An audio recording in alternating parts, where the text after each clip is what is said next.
Olá, hoje vamos fazer uma viagem ao universo da filosofia. Este canal é para aqueles que se interessam pelo mundo do saber e as questões fundamentais da humanidade abordadas pela filosofia. Neste primeiro vídeo, vamos discutir sobre o que é a filosofia e as múltiplas formas de compreendê-la, através da história e a partir também da perspectiva de suas diversas correntes de pensamento. Então, sem mais conversa, vamos lá! É muito comum, fora dos ambientes acadêmicos e de círculos culturais específicos, a filosofia ser representada através de clichês e estereótipos. Expressões do tipo: filosofia é uma viagem, fazendo referência a ela como uma forma de divagar por assuntos sem um rumo específico. Ou fulano está filosofando demais, uma forma de classificar pessoas prolixas e sem objetividade sobre aquilo que estão falando. Existem pessoas que acreditam que a filosofia é uma metodologia para a ação ou corresponde a uma ideologia em particular, quando afirmam: esta é a minha filosofia de trabalho, ou ainda, sigo esta filosofia de vida.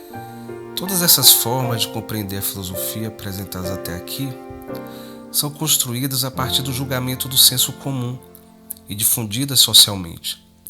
Todavia, são muito diferentes de como a filosofia é abordada dentro da academia e nas salas de aula espalhadas por todo o mundo. Bom, se a filosofia não é isso que estamos pensando, o que é, afinal, a filosofia? Para responder a esta questão, vamos começar do início, ou pelo menos quando se datou oficialmente o seu nascimento. O primeiro filósofo conhecido foi um grego nascido na cidade de Mileto, chamado Tales, ou melhor, Tales de Mileto. Nasceu provavelmente entre 625 ou 624 a.C. e morreu no ano 558 a.C. É considerado o primeiro físico grego. Sim, isso mesmo. A filosofia começa a sua trajetória como física, mas isto é um assunto para uma outra aula. Ficou conhecido pela proposição que afirma que a água é o princípio ou a matriz de todas as coisas que existem. Os primeiros filósofos tentavam responder as seguintes questões, segundo Giovanni Reale. Por que existe tudo isso? De onde surgiram? Qual é a razão de ser? Neste momento, o mundo grego passava por uma profunda reestruturação de suas crenças, e a religião cultural já não satisfazia mais, dando espaço para cultos órficos que dava mais ênfase ao desenvolvimento de uma consciência pessoal e humana. O termo filosofia é atribuído a Pitágoras de Samos, que viveu entre 580 ou 578 e 497 ou 496 a.C. A escola pitagórica também tinha uma forte influência religiosa. A sabedoria, em um nível mais elevado, só era acessível aos deuses. O amor pelo certo, pelo total e o verdadeiro, passou a ser considerado um atributo divino ao alcance dos homens com Pitágoras. A filosofia, com esse pensador, tem a aspiração de conhecer o princípio das coisas e a totalidade da realidade e do ser.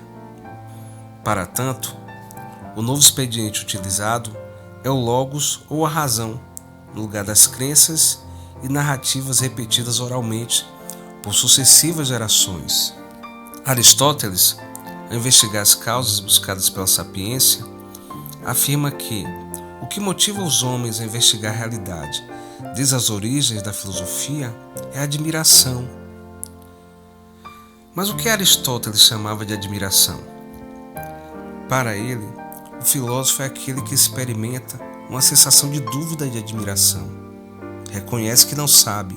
A prática da filosofia, portanto, Se inicia quando olhamos para o mundo e percebemos uma quebra de regularidade, um fenômeno novo que foge à nossa capacidade de compreensão.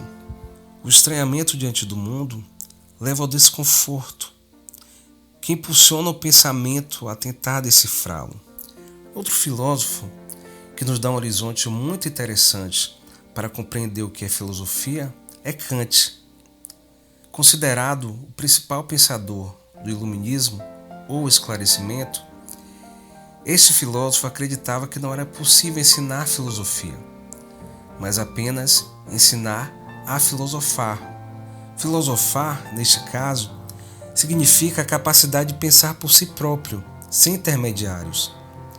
O homem que é capaz de fazer uso da razão sozinho é livre, pois não pode ser tutelado. O homem esclarecido kantiano, ou seja, aquele que filosofa, que pensa, sai de uma condição de dependência e obscurantismo para uma outra superior, que Kant chamava de maioridade.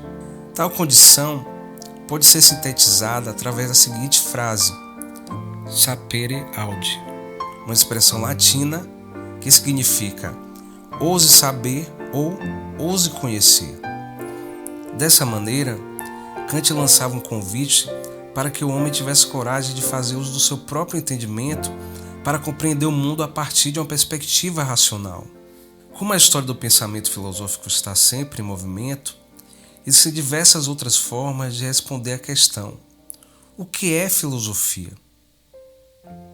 Mas, por enquanto, vamos ficar com estas e concluir que a filosofia é uma certa atividade de pensamento, de investigação da realidade e suas causas fazendo uso da racionalidade. Esse pensar nos dá autonomia para fazermos julgamentos que permitem compreender o mundo para além do mero universo das aparências. Terminamos por aqui, um forte abraço e até o nosso próximo encontro com a filosofia.